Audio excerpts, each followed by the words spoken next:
As we get into San Francisco, Paul wants to know what Andrew's doing at his door. I came to see you. They settle in with some beers on the couch, seems to be the big thing to do over there, and Paul tries bringing up John, Steve, and Megan. Andrew tries to deflect, saying he can't talk about it. But he promises the ISA is doing everything it can to get justice. Do you trust me on that? Paul nods, so Andrew says he wants to talk about us. Paul does a whole lot of talking without saying much, then Andrew says he's missed him. Last time didn't work, but he still couldn't stop thinking about last summer. Luckily, we all know what they did last summer. If not, it's in Beyond Salem, Chapter 2.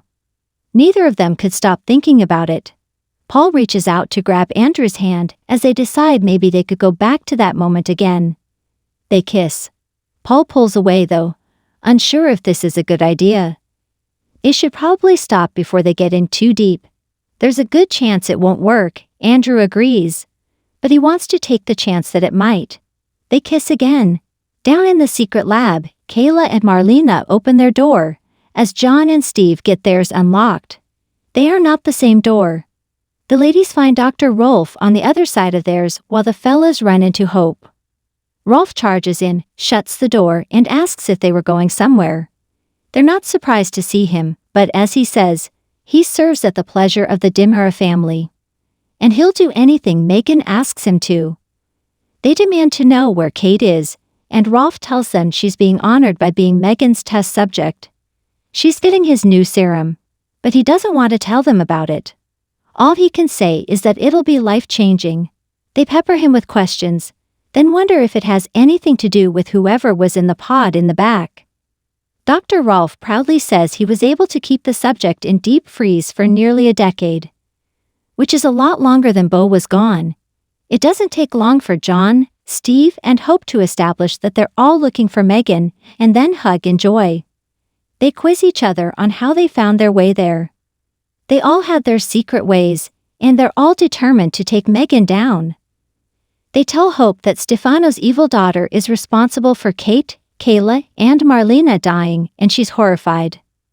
All these years, she's still causing so much destruction and pain to the people I love. Hope explains Megan's obsession, and Steve's flabbergasted that this all goes back to Megan and Bo going steady in high school.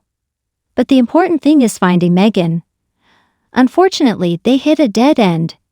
Hope has a burst of inspiration after Steve says, "There's got to be a way to figure out where Megan went."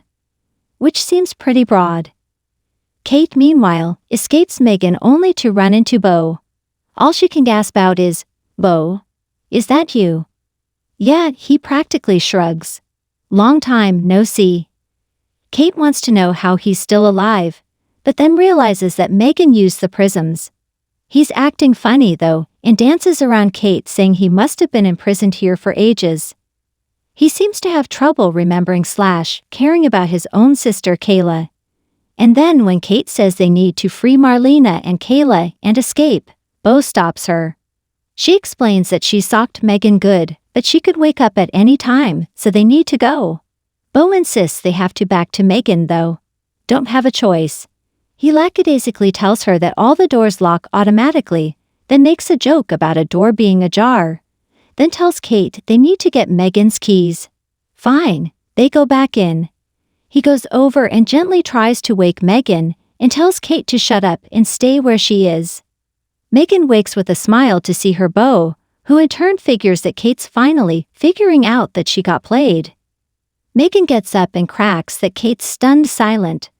Then Bo rolls his eyes that she wouldn't shut up before, and pulls a gun on her. Kate tries to get through to him, but he cocks the gun instead. She insists they were family, but nothing gets through to him. Megan tells her it won't work. Phase 2 is going forward, and Kate should be grateful for being saved and getting the new serum. Oh, relax. It might not kill you, but it's got to be tested. Back in Salem, Belle walks in as Sean tries to get a hold of his mom. He's concerned because he can't reach her. They rehash Megan's vindictiveness, but at least Black Patch is on the case. Belle's still struggling with her grief, but finding Megan won't bring Marlena back. They then start talking about Sean missing Bo too. They should both be with us. Belle says, "Your dad and my mom." Sean comforts Belle, telling her he knows what she's going through and how he gets through missing his dad. They declare their love for each other and reiterate that they'll always have each other. And they have an incredible daughter and a huge family to lean on. In the show's final moments, Andrew and Paul catch their breath after some reunion sex, only for Andrew to get a call. It's Hope. She wants a favor from him. "I need to get in to see Harris Michaels." In the pod room, Kayla and Marlena muse that they knew Stefan was kept on ice for 4 years, but a decade? They ponder who it might possibly be who was in the back pod, making jokes about whether it's a famous person or an athlete before heading back to the idea that it's someone they all knew from Salem.